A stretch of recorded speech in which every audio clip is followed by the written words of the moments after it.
I I took it a little bit seriously actually. Sort of got dressed in I think a formal sort of shirt. And, sort of Dad drove us to the church, and did the things. It was a regular. I think it was probably a regular service, and then when the priest asked me what was my confirmation name, I told him Tarsisius, and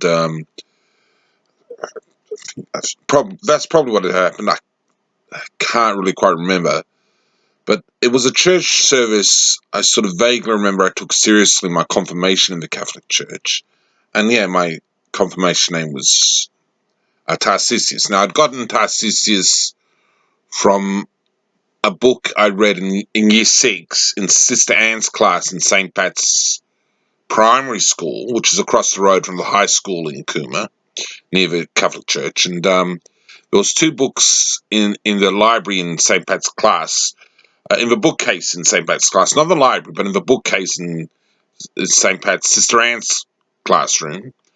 And on one on St. Pancratius and one on St. Tarsisius. And I read them both, and St. Pancratius, as far as I remember, his heart got eaten out and he was a martyr, and I didn't like that death. I think it scared me. But Saint Tacitus, I think he was beaten up or something like that. Can't remember the exact details, but I chose Saint Tacitus anyway out of the two, and that for years beforehand I was going to be Luke after Luke Skywalker. For years I'd made up my mind that I was going to be Luke after Luke Skywalker from Star Wars, but close to the time I read the books and I'll be Saint Tacitus. So I'm not really a Jedi. Funny, huh? But I do remember after the confirmation, Jared Bryant, a friend of the family, he was my sponsor. Catholics who get confirmed had a sponsor in Cooma at the time, and they probably still do. And they took me up to Fairy Tale Mountain and up past Zilker Heights, up near the 4 Mile, where there's a restaurant, and there's a little fairy sort of village sort of thing, not village, but little figurines and things around the restaurant, which you sort of can wander in and have a look at, and you make a little donation. And but we went to the restaurant for my confirmation dinner afterwards, and Jared Bryan gave me something which I'd been looking at Vinny's, a little hand as my confirmation present, a little long lever thing which had a hand which closed, which you pulled, and it closed at the end, a hook which closed, open and closed when you pull the lever. And I loved that at Vinny's, but Mum didn't give it to me. But Jared Bryant, he gave that to me because he worked at Vinny's. He gave that to me as my confirmation present. I remember we had Vienna Schnitzel. I asked for Vienna Schnitzel because that was the thing which was sort of my favorite sort of thing at the time. In a sense, I wanted to try Vienna Schnitzel, and we had Vienna Schnitzel and the standard meal which came along with that. And I also remember afterwards, I'm pretty sure there was a little creme de menthe, little chocolate creme de menthe chocolate, little circular one, just the standard things that you get from shops and things. But oh, this is yummy. And I had probably my first creme de menthe. It's sort of a peppermint thing, but and I think we probably had coffee and stuff.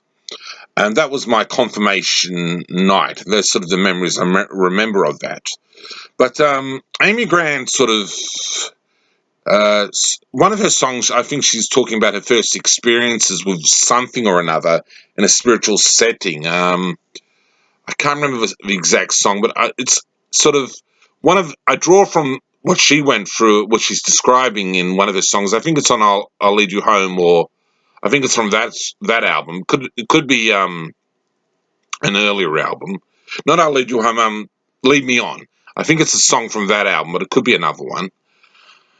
And some of the stuff she's singing about there in her an encounter she had when she was younger or something with other people who are young in Christ, I guess. That sort of that reminds me a bit of my confirmation experience, which the confession wasn't really a big deal. Um, Communion wasn't really that much of a big deal to me. It was just the ritual I was going through. But in confirmation, there was I took it. I think I sensed the spirituality of it. I suppose a little bit more, and I probably took it a little bit more seriously. It's sort of something which meant a little bit to me at the time. I mean, later on, I'm drifting out of the faith at 16 and stuff, and sort of searching for God and becoming agnostic and atheistic sort of at times. But just when I was confirmed, it was sort of I became an altar boy, and sort of it was a bit of a bit of a thing for me, a little bit of a thing, not a huge spiritual encounter, but it was a significant enough thing in my life at the time, and I do sort of remember details of it as I've just sort of gone on about.